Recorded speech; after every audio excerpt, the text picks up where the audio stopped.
इयत्ता 8वीच्या सराव प्रश्नपत्रिकेमध्ये आणखीन काही महत्त्वाचे प्रश्न असे आलेले होते जे विद्यार्थ्यांना कदाचित अवघड गेले असतील असं मला वाटतं. तर प्रश्न क्रमांक 29 हा असाच एक प्रश्न होता.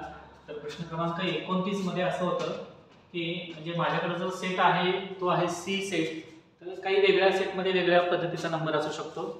तर 10 सेमी बाजू असलेल्या लोखंडी घनाकृती ठोकळा वितळवून 5 सेमी बाजू असलेले किती ठोकळे तयार करता येतील? तर 10 सेमी बाजूचे लोखंडी घन वितळवून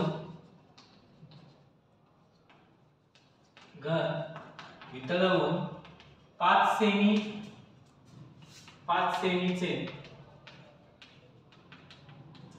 बाजूचे किती ठोकळे तयार करता येतील? किती ठोकळे तयार होतील असा प्रश्न होता.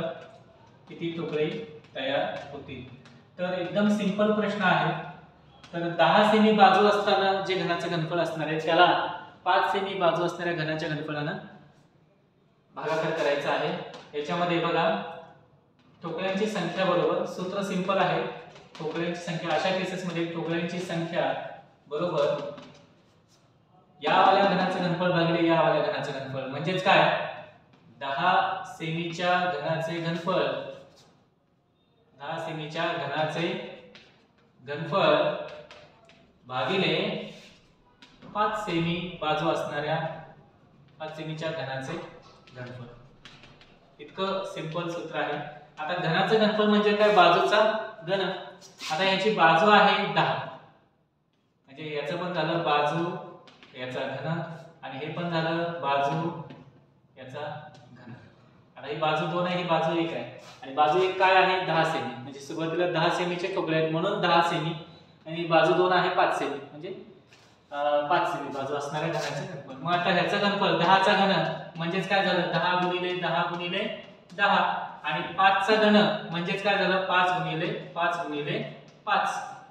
कारण घनाचं घनफळ म्हणजेच काय लांबी गुणिले रुंदी गुणिले उंची. हे पण लांबी गुणिले रुंदी गुणिले उंची तिन्ही सेम असतात घनाच्या बाबतीमध्ये. घनाच्या बाबतीत लांबी रुंदी उंची सेम असते म्हणून सगळीकडेच 10 10 10 इथं 5 5 5 अशा पद्धतीने घेतलंय. तर भाग झालेला 5 गुणिले 10 5 गुणिले 10 5 गुणिले 10 म्हणजे उरते काय फक्त 2 गुणिले 2 गुणिले 2 म्हणजेच 8 ठोकळे तयार होतील. या प्रश्नाचं उत्तर येते पर्याय क्रमांक 2 असं उत्तर येते. ठीक आहे. अजून एक असाच प्रश्न होता. तर गोलाची त्रिज्या काढायची होती. याच्यामध्ये बघा गोलाचे पृष्ठफळ असतंय 4 पाय आर स्क्वेअर.